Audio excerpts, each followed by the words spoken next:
So Stephanie from Well Wilderness Therapeutic Nature Center, thank you for coming, and I will let you take it away. Okay, thanks, Kathleen. Good cold winter morning. I hope that you all have been staying warm this week. We here at Well Wilderness Kids believe there's no such thing as bad weather, just bad gear. But sometimes it's cold enough that even the best of gear is not going to keep us safe from the elements. So this has been a week that even us here at Well Wilderness, where we are outdoors, I would say 90-95% of the time, we have been inside with our program. So, okay. Well, I'm gonna share my screen here and just give you a little background about myself. Just a second here.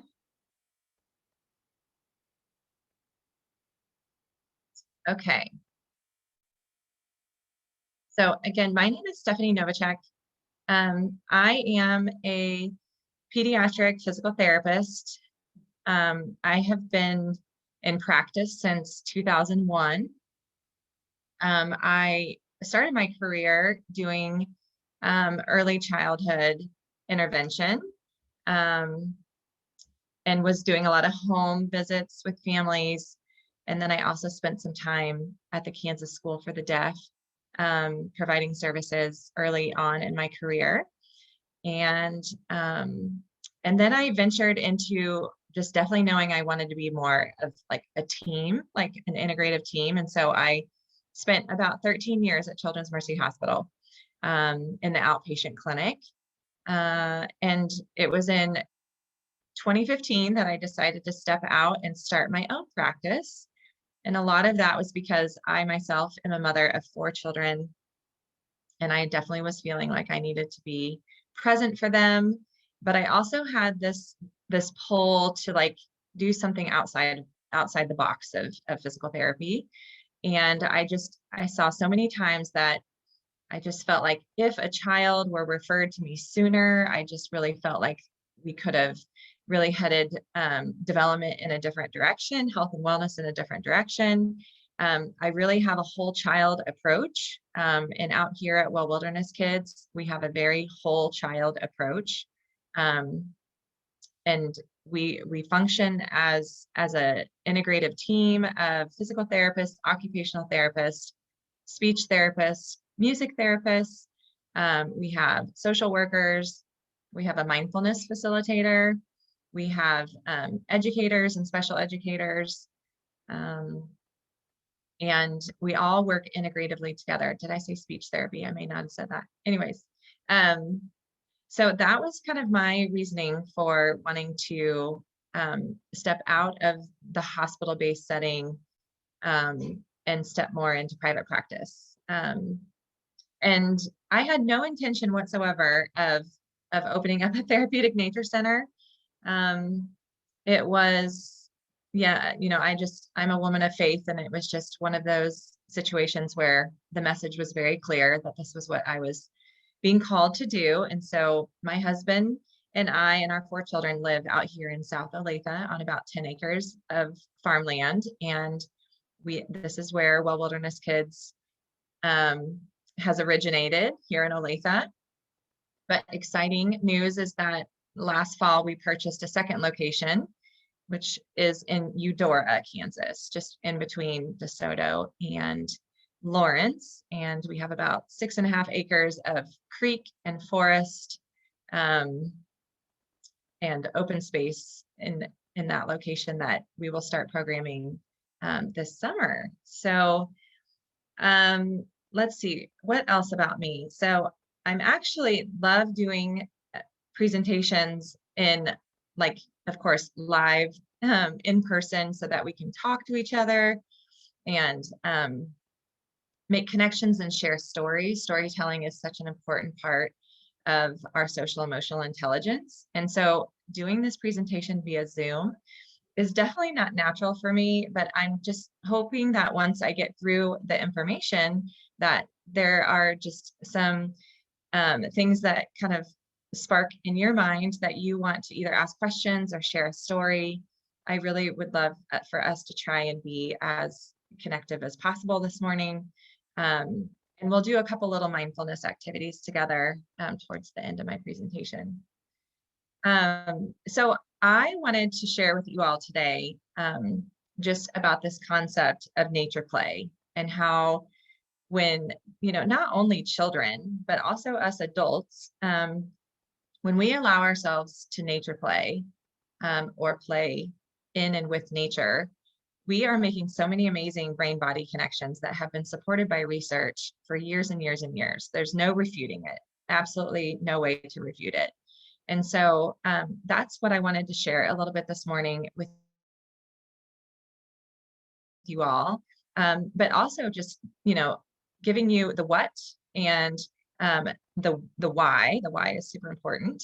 A lot of you parents might ask yourselves, why would I take all the time to bundle up my kids and take them outside in the winter? It's so much work. But sometimes when you hear like the why that is beneficial to overall health and wellness and development, that can be a really big motivator.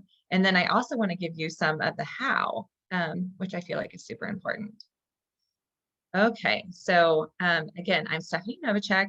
I am a nature-based pediatric physical therapist, and I'm also the director of NaturePlay here at Well Wilderness Kids Therapeutic Nature Center in South Olathe.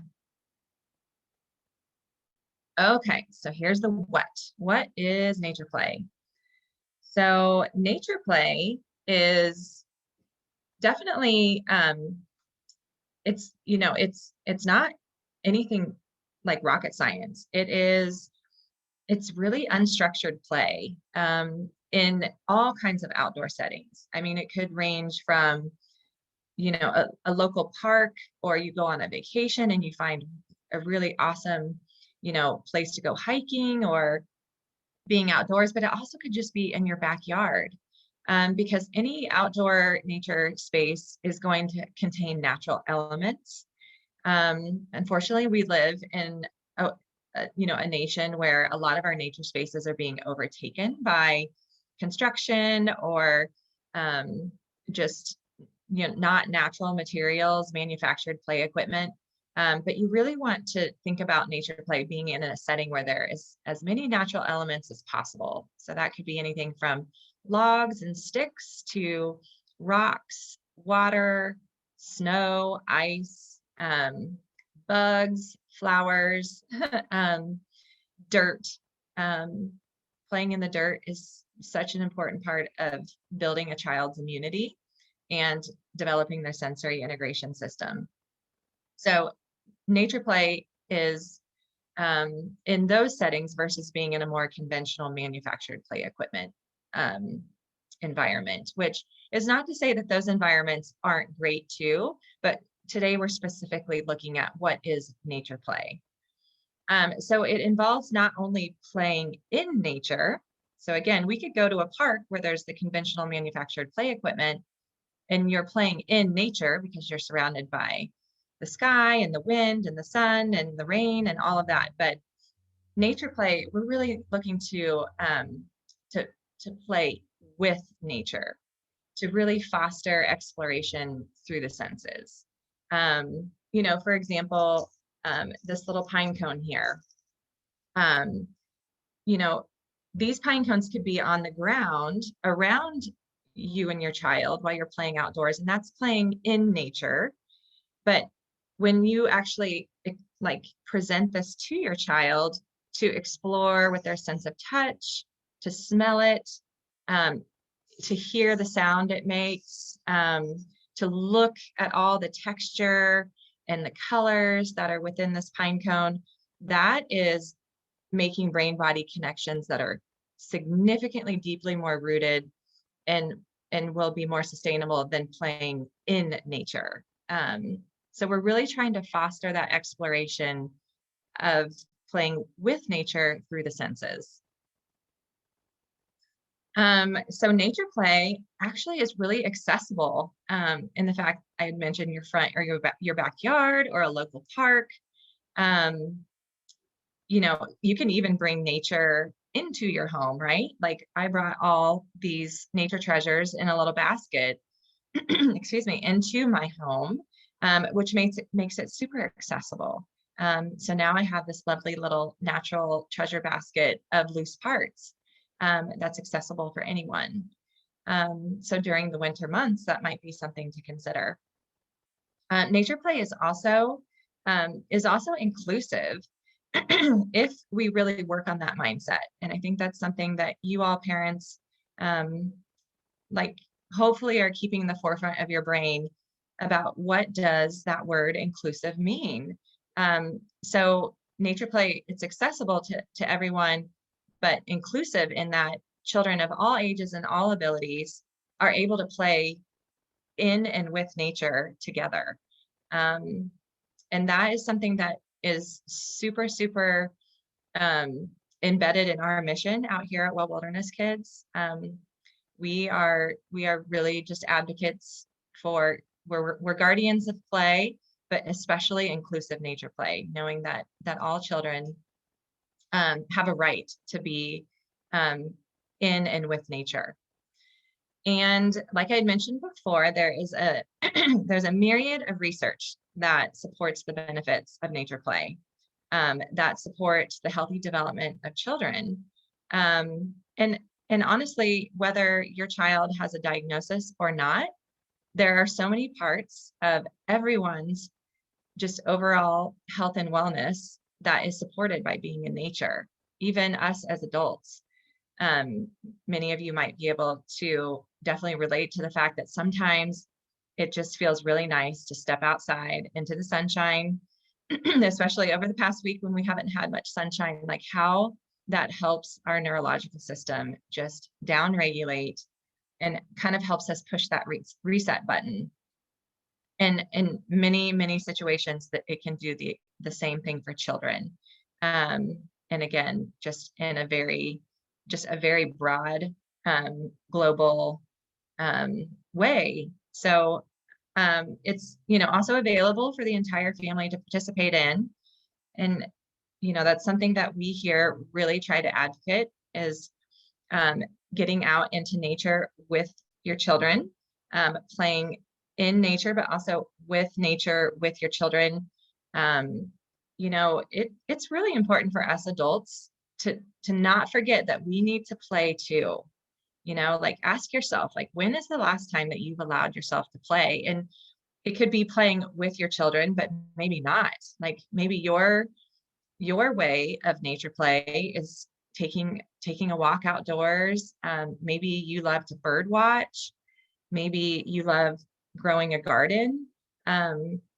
Maybe you just love going outside and pulling weeds. Like it could be anything. Because anytime that we're out in nature, moving our bodies, we're enjoying it. We have a sense of like happiness and gratitude in our hearts, and we are having fun. That is nature play. And so sometimes it's a good idea for us adults to kind of figure out, what does nature play mean to us before we can pass it along to our children? Okay, so what are the benefits of nature play? I literally could probably have had 5 slides that would list all the benefits of nature play. So I tried to hone in on some of the, what we feel are the most significant benefits. So just naturally, when you're outside in nature, it just kind of stimulates those creative juices inside of you. And I don't mean the creative juices that you find on Pinterest, like those natural creative juices that are innately inside of each of us. And like fueled by our passion, fueled by our purpose. Nature just offers that to us naturally, which is just such a beautiful gift. And also our problem solving skills, which are super integral to our executive function skills and development, especially in children. For example, I'm outside playing and I fall down and my hands get all dirty. And we have so many kids that they want to go into fight or flight. Like, what do I do? What do I do? And some of us adults too that don't like to get dirty. Oh my goodness, what do I do? and so automatically we start problem solving. Do I need to find, water to wash my hands off? Do I need to get the wipes out of my bag? Am I okay? I can just kind of brush it off and like, oh, I have mud on my hands. Maybe I'll paint something with my finger. All of those problem solving skills that lend to this executive function. And, executive function is also like where we regulate our mood and our emotions. And so right here is the perfect place out in nature to practice those social emotional skills, to develop that social emotional intelligence that is such an important part of being a human being. So NaturePlay also increases our concentration and our cognitive skills. And, concentration, focus. I often say that, nature provides this symphony of sensory stimuli, or it's a symphony of our senses, being able to kind of utilize all of our senses at the same time, but not to the point where it becomes overstimulating like some indoor spaces lend to. And so, if you or your child has a diagnosis or feel you have some of the symptoms related to attention deficit hyperactive disorder, or attention deficit disorder, anxieties, any of those symptoms, nature can really help mitigate some of those symptoms, just in the fact that it is the symphony of sensory input, which then allows our cognitive skills to fall into place.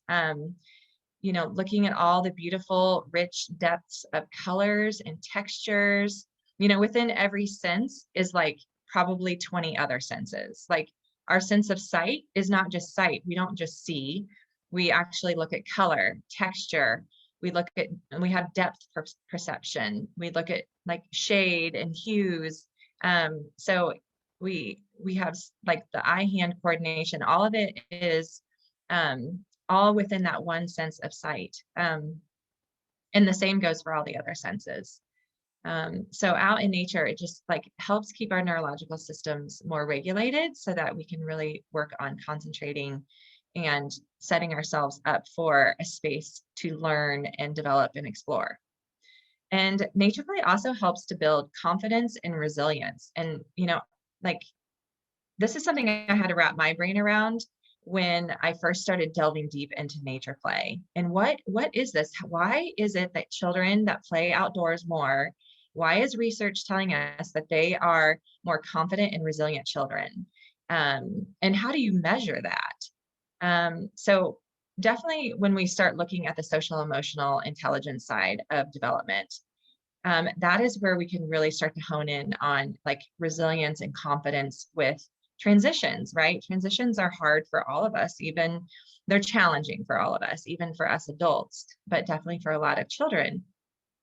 And so looking at the ability to like keep our neurological system regulated as we're working on transitions, but also looking at this concept of healthy risk assessment. And so I just think back to my childhood, and I tell my kids this all the time. And by the way, I have twins, that boy-girl twins who are 13. And then I have an 11-year-old daughter and I have a 7-year-old son. And my 7-year-old son was born in, like, he wasn't born here on the farm, but he was about 18 months when we moved here. And he participated in all of our NaturePlay early childhood programs, versus my other 3 children went to school. And so it is just really amazing to see the difference between my youngest son and my 3 olders. I feel like I'm doing my own little like research project without telling them. But this concept of healthy risk assessment. So myself, when I was a kid, my 7-year-old son had more opportunity to assess risk in my play environment. I was climbing trees. I was rolling hedge apples down the road to my friends and neighbors at the bottom of the street. I was making snow angels. I was rolling down hills. I was walking to the park, the nearby park. And, I had more opportunity to really look at my play environment and ask myself, do I feel safe right now? And so that's something that I really encourage you to think about when you're outdoors, with your children and they're choosing to engage in some activity, and just checking in with them, just checking in and saying, oh, how is your body feeling right now? Like, are you feeling safe right now? Climbing that tree or climbing up onto that rock, or you might have a child that lends to being a little more cautious about their play. And you could say, hey, what if we step up onto this log and see what it feels like? I want to see if my body feels like secure and strong when I'm standing up on this log. Really tapping into that social emotional piece, right? Like, how am I feeling? How, like, do I feel safe? And then that's kind of the confidence boosting part of healthy risk assessment. The other part of it is that resilience. So sometimes things aren't going to go the way as planned. Sometimes we might fall out of that tree, hopefully not too far, but that does happen. Or we might lose our balance when we step up onto that log. And how do we respond to that? Does our body, like, our protective responses kick in, and then we have a little bit of that fight or flight, like, reflex or response, and then we're able to take a deep breath and get ourselves grounded again and get ourselves regulated again. Like, that is what I mean by that resilience. Like, what is the response to NaturePlay not going the way that we thought it was going to? Okay, and just as we're going along here, your wheels might be spinning and you might have some questions. So make sure, like, you can jot them down so that you have a chance to ask them at the end. Okay, so what else do we want to talk about in regards to benefits of NaturePlay? I mean, being out in nature just, like, naturally increases our core strength, our body awareness, and our coordination. When we're outdoors, we have more space typically to, like, run and move our bodies in different ways than we do when we're indoors. Some of you might have some amazing, like, sensory spaces created indoors that allows your child's body to move in different ways. We want our kids, like, their bodies were created to move and to just to be dynamic and not be static all the time. Yes, there are some functional activities that require static positioning, but when we're talking about nature play and we're talking about play in general, we're looking at movement. And that might be keeping our core nice and strong so we can move our hands and do what we need to do with our hands. Or it could be moving our, our entire body. So it could be a number of different things, but play is very dynamic. And having an awareness of, like, where is my body in space? I'm climbing up this tree. Like, do I realize that, that there's a branch right above me? And so I need to move my body go up to the next level. I'm not hitting my head, like, all of these things, even just walking through, we have a little miniature forest here, and just even the kids walking through the forest, being aware of things they might need to step over or go under, and really putting that verbal language along with it, over, under, around, in front, behind. Those are all super important parts of developing not only speech and language, but also that body awareness. And then coordination. There are just so many different ways, for example, to use a stick. There's even a book out there called Not a Stick, which basically is a book about all the different ways that you can use a stick, which help develop some of those coordination skills that, whether they're gross motor or fine motor, or speech and language, we are constantly having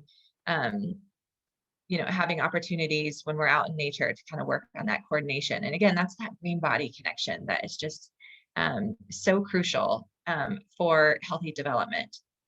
And NaturePlay also boosts mood. We kind of talked about that already. I mean, just, some of us know what type of weather really helps boost our mood in a positive way. So this past week, going into this coming week, some of you may be like, oh my gosh, I'm just feeling so just, like, defeated or feeling really low energy because of the weather. And then others might just really embrace, like, the beauty of the snow on the ground and being able to snuggle up or bundle up to go outside and spend a little bit of time out in nature. Others of you are just anticipating the green and the sunshine, and that literally boosts our mood and decreases stress and anxiety. And how does it do that? So not to get into too much detail, but I really have just delved deep into this whole concept of the microbiome, which is basically our immune system that lives within our gut. And our gut produces majority of our serotonin, which serotonin is a feel-good hormone. And so that serotonin, when our brain body connects, so our connection from our brain to our gut connects, and it connects in a healthy way, then serotonin is released back up to the brain to help boost our mood and decrease that stress and anxiety. And so when we are outside in nature, moving our bodies, being stimulated in a very regulatory way, that helps that brain body connection to our gut to release that serotonin that makes us happy. So I'm just so fascinated by that. And guess what? That happens in babies, that happens in young children, that happens in teenagers. It should anyways, if we can get them away from being on their screens all the time, but also for us adults. And again, that kind of plays into the next benefit, which is strengthening our immune system against illness. So when we have a healthy gut, and we have, and a healthy gut has so many more things to do than just nature. I mean, it has to do with sleep, it has to do with our nutrition. There's even genetics involved. There's a lot of things that go along with like healthy gut health. But when we're out in nature and we're building that resilience and we're being exposed to all the elements, I mean, outdoors, there's so many more different environmental exposures than there are even indoors. And I would say a lot more healthy exposures, then that's helping build our immunity to help defend us against illness. And I think we've heard that a lot here in the last year within this pandemic and this time of uncertainty, that one of the best things we can do for ourselves is get outside, be in the sunshine, be in the elements. That's going to help boost our immunity to help protect us against illness. I'm working closely with a new holistic pediatrician, and one of her prescriptions is NaturePlay. And so I just am like loving it that even like medical professionals, including myself, are prescribing nature for like boosting immunity and all of these other benefits we're talking about. Okay, so one of my favorite benefits of NaturePlay, and we're going to go into a little bit more depth about this benefit, is the fostering of the development of mindfulness skills. So, mindfulness, we feel here at Well Wilderness that mindfulness and social emotional intelligence is the absolute foundation for healthy development and learning. We feel like if we set this foundation of social emotional intelligence and mindfulness skills, we are setting our kids up for success in being able to be excited and capable of learning at whatever level or speed that might be. But we feel like this is a very, very important foundation. And we live in a nation where sometimes that looks completely opposite, where we feel like learning needs to happen first, and then we pyramid up to these social, emotional, and mindfulness skills. So we definitely are approaching it completely opposite than that mindset, in that we're looking to develop these mindfulness skills, which again involves sensory regulation, social emotional intelligence, resilience, confidence, all these things that we talked about that NaturePlay offers. So let's go a little bit further into mindfulness. And honestly, like this is the how part of the presentation. So I've given you the what, and I've given you the why, and now I want to tell you the how, because mindfulness is, again, something that is accessible and you can do anywhere. And we're actually going to sit here right here in front of our computer screens, and we're going to do a little mindfulness together. But let's talk about what is mindfulness. So mindfulness is an ancient practice that supports a focused, sustained attention in a non-judgmental manner. That part is super key, non-judgmental, which is so hard to do sometimes, right? Like when you look outside your window, like this morning, did you have judgment on what it looked like? Again, it's noticing the here and the now. So if we look at this child looking at this interesting plant, if you will, you know, do you feel like this young child most likely is not judging this plant? Right now, this child is using all of her senses to be aware of what is going on in her world externally and internally, and experiencing it in the present moment. She might have other kids that are continuing on their little nature hike forward, but she has stopped right here, and she is using her sense of sight to look at the color and the texture of that plant. She's looking at how tall it is. I do remember this specific moment. Afterwards, she said that plant is taller than I am. And, you know, at this time, she's about 3 going on 4 years old. And she's choosing to touch it with her hands. I have other kids that might want to touch it with their, you know, with the side of their face. They might want to bring it up to their nose. I have other children that might want to smell. Children are just naturally mindful. And if we even if we look at babies are in the present moment. They don't have the brain capacity really to be outside of the present moment. And so really just knowing that we were created to be mindful. And when we are mindful, we actually are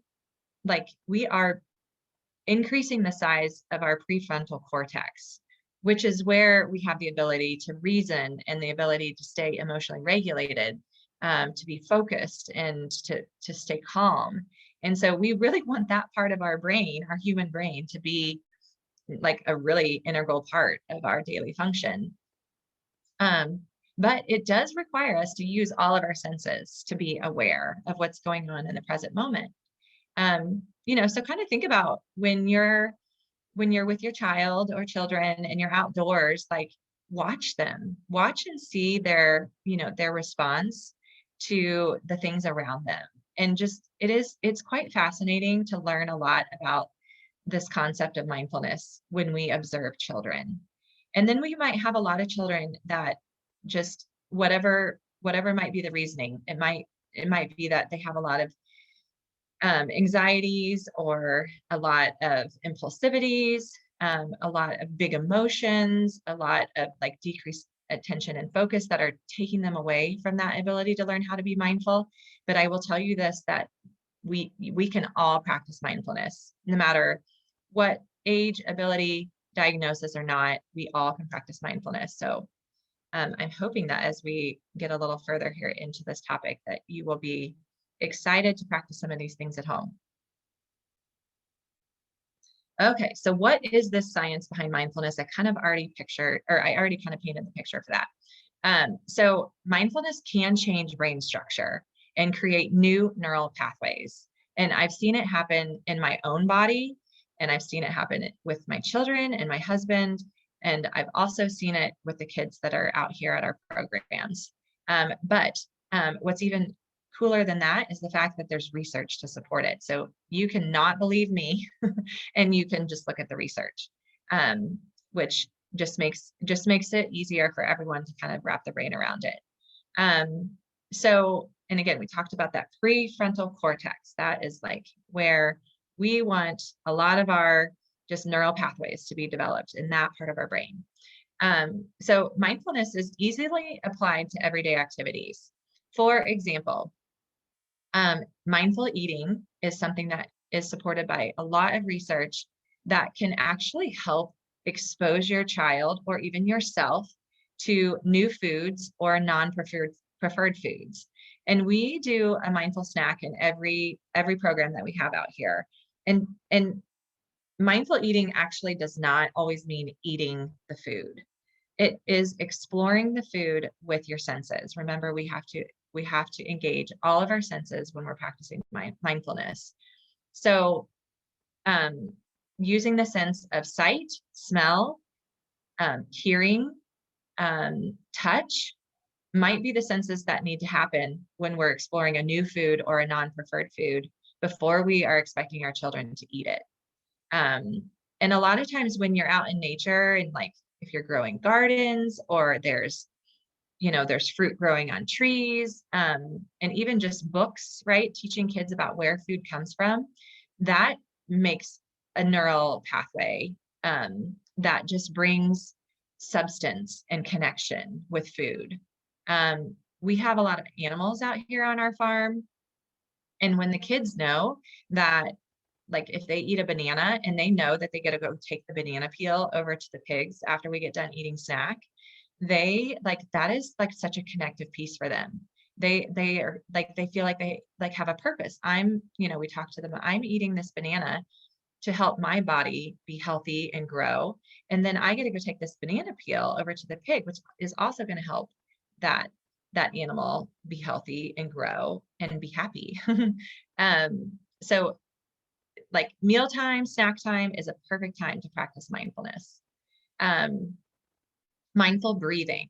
So if you can't practice any other mindfulness in a day, especially like a really busy day, you can always tap into your breath, because we're all breathing all the time, every hour of the day. So when we tap into our breathing, basically you just stop for a moment and pause, and you just kind of are aware of like, how am I breathing? Am I breathing? You can put your hand on your chest and your belly and just take a breath in your nose.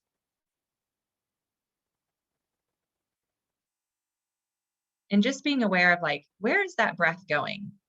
And actually, because I'm presenting to you all and I can't see you and I'm not getting any feedback from you, my anxiety levels are a little higher. And I'm realizing like, oh, I needed to take that breath. And so what we really want to happen, and this is something that I work with a lot of kids on. So as a private physical therapist, I work a lot on breathing, which is a huge part of just overall neurological development for children. But I'm trying to teach children how to breathe through their bellies. So I'm going to do it again, and I'm really going to focus on bringing my breath down to my belly, which is where I'm going to get a deeper diaphragmatic breath. My diaphragm is going to expand and even more to get more air into my lungs, into my heart, into my bloodstream, which then helps keep me regulated. So I'm going to do it one more time. And if you would like to do it with me, please do. And if you have any kiddos that are sitting here with you this morning, this is a great opportunity to connect with ourselves and our children.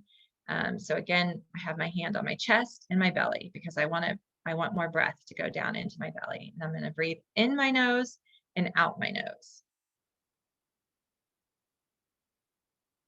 And I'm going to hold my breath here for a few seconds.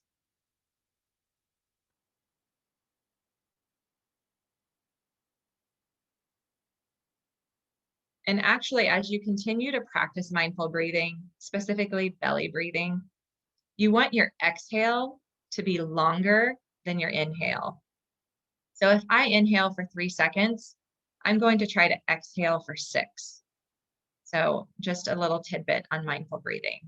And that literally just tells our brain we are safe, we are grounded, we have no need to go into fight or flight. Okay, so another way to apply mindfulness to everyday activities is when you are outdoors exploring or engaged in nature play.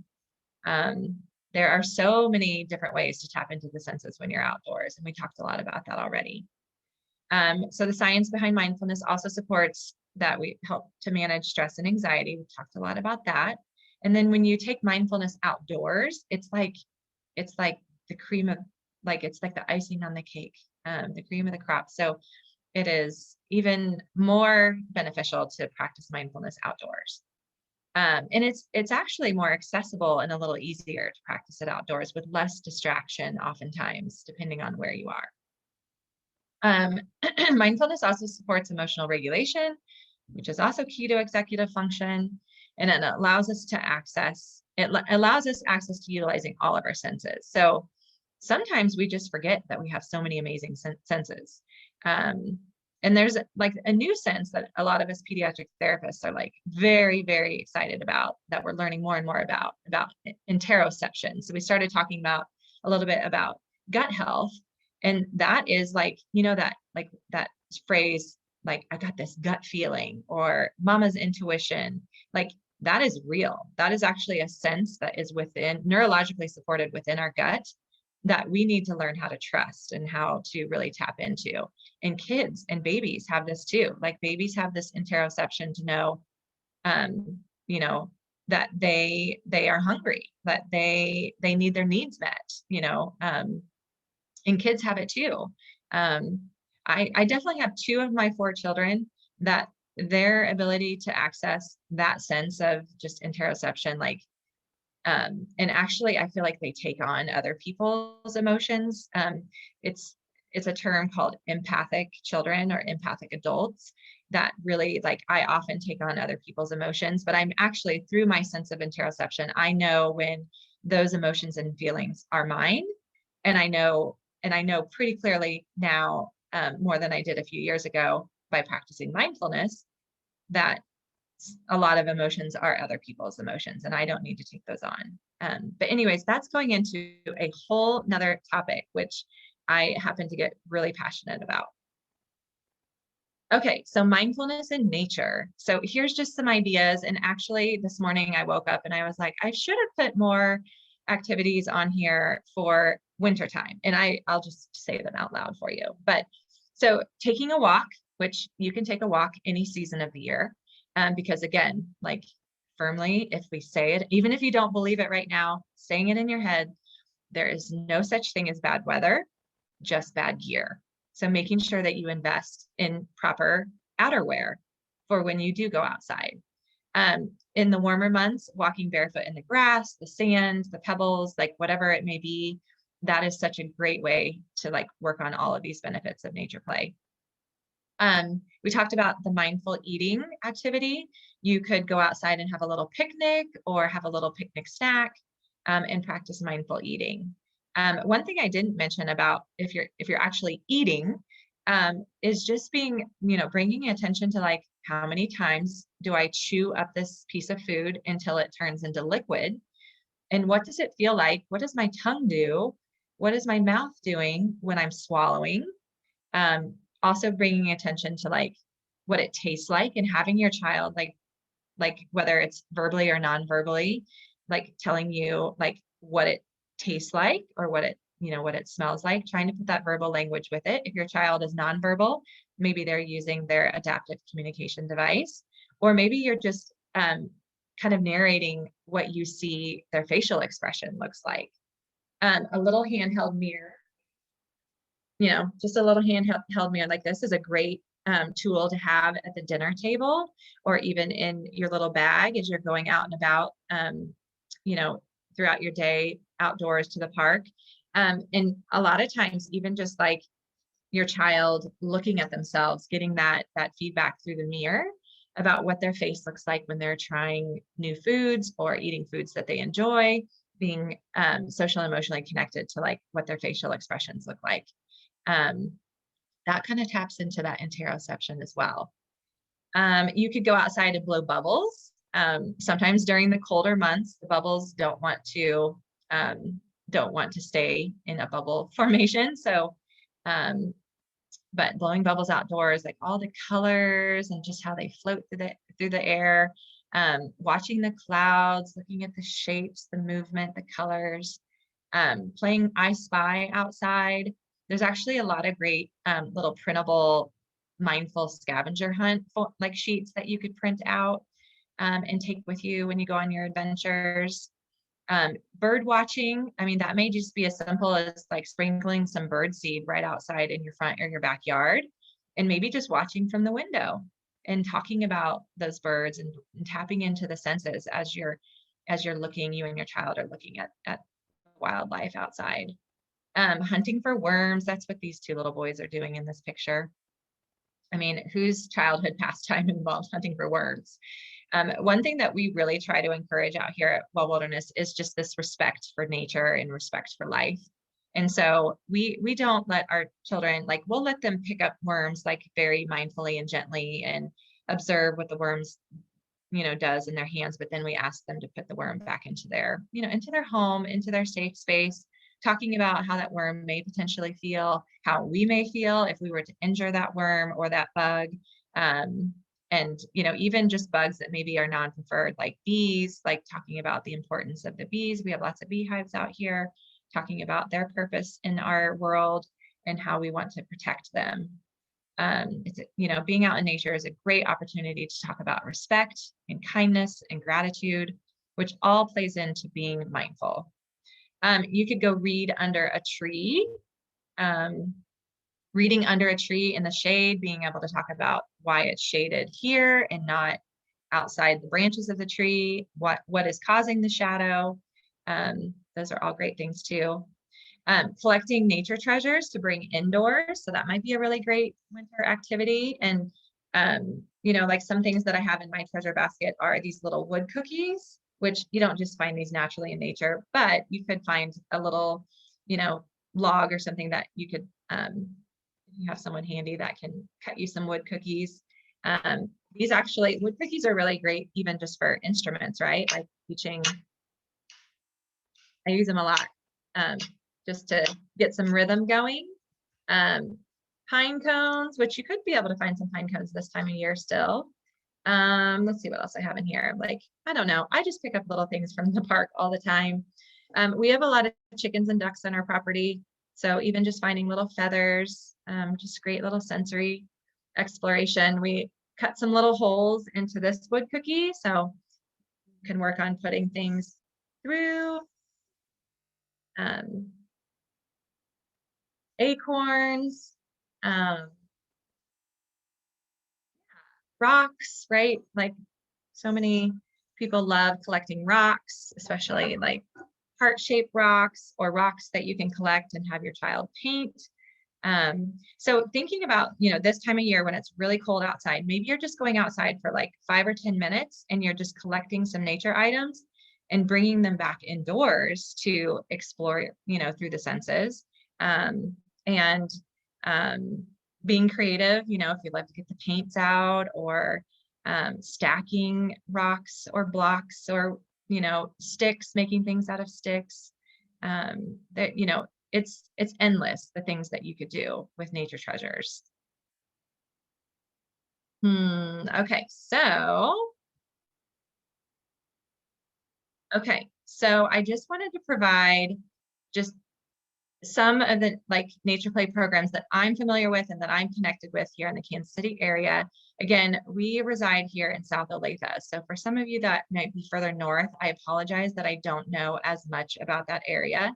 But we have Ernie Miller Nature Center, which is here in West Olathe off K7. Wilderness programs have taken a field trip to Ernie Miller in addition to Overland Park Arboretum, just because it's such a great idea to just have a variety of nature spaces to explore. And there's so many different things to find and to experience. And so each of these nature centers or arboretums have so much to offer, and they actually have a lot of programs actually for families and for children. I do know that Burr Oaks Nature Center, I have never been there before, but I've heard it's in kind of North Kansas City. I heard it's really amazing. So I definitely have it on my list of a place to go explore this summer with my own kids. And then there actually are 2 licensed NaturePlay preschools through Johnson County Parks and Rec. One is in Shawnee, off Shawnee Mission Parkway, and one is in Prairie Village, kind of off Knoll. I guess it's 91st and Knoll. But they both are through Johnson County Park and Rec, and they are licensed NaturePlay preschools. I know both directors with those programs, and they're both wonderful. There's also Blue River Forest Experience, which is in South Overland Park, and they do a lot of camps and programs and events out on their private property. And they have I feel like they have a lot of programs for older kids, teaching them about just wildlife skills and just a lot of wilderness skills, I guess you would say. And then I also forgot, there is a program called, there's actually a lot of programs that I didn't put on here that I should have. Free Forest School. I believe there is a new Kansas City kind of chapter or program. I think that's if you just look up, I think it's freeforestschool.com, and you would just look for the Kansas City group. And then there's also Wild and Free, which I believe is like a group for like a lot of homeschool families. But then there's also another new part of the program or the group for just anyone that might be interested in learning more about exploring nature in the Kansas City area. There's also, it's a national organization, but there are local people that are running programs called Tinker Garden. So Tinker Garden. And then there's us, Well Wilderness Kids Therapeutic Nature Center. We are not a licensed school. We never will be. We function more like a private therapeutic like center. We just happen to be outdoors. So we have group programs for from babies to toddlers to preschoolers, early elementary, middle school, and high school. We have programs for across the lifespan. We really focus a lot of our programs throughout the year. Like families that participate in our programs all year round are typically early childhood program age, from toddlers about, that are independently walking up to, like, I think the oldest child we have this year is 9. And some families come a couple of days a week, some come 4 days a week. It just really depends on where you feel like nature would best supplement or even implement what it is you're trying to focus on in your child's development. And again, we have pediatric physical therapists, myself, occupational therapists, speech therapists, music therapists. Many of you might be familiar with Christy Hansen with Stepping Stones KC. She's one of our nature team members and is amazing. We have a social worker on our team, a mindfulness facilitator that does a lot of workshops for parents and learning more about mindful parenting. And then we also have educators and special educators that are also working one-on-one with a lot of children, especially through these uncertain times, just working on just social emotional intelligence and cognitive skills. And we do accept insurance with a few insurance companies, but are always willing to offer a super bill that you could use to submit for reimbursement, or even using maybe a flex spending account or a health savings account. But we also have semi-private groups with like 3 kids and one what we call ourselves learning allies out here. We might be a therapist, we might be an educator, but we're all learning allies in that we are either like helping to lead your child, walk alongside your child, foster them from behind and learning from them. So we do have semi-private groups with about 3 children, typically to 1 learning ally. And then we have our bigger group programs that sometimes run for 8 weeks at a time, or it may be a camp where it's 4 days long, which would happen more often during the summer. So we have a lot of options. And again, we are opening up our second location in Eudora, between DeSoto and Lawrence, coming this summer. So yeah, that is kind of the end of our presentation. I did want to do a couple little mindfulness activities. And I just typed out some resources here for you all. There's just some really great books. There's really great books just about NaturePlay, books about mindfulness, lots of great books about brain-body development. Maybe if it works out, Kathleen, I could send you the slides to this presentation to send out to the participants. Okay, so before I go to that last slide, let's do some mindfulness together. Okay, let's see here. I can't see all of you, I don't believe. Let me see here if I can. I have to. So this activity. Okay, Stephanie, Kathleen, would you like me to stop the recording here so that people feel more comfortable putting their videos on? Yeah, I think that would be good. So we'll do a couple of mindfulness activities, and then we can go in.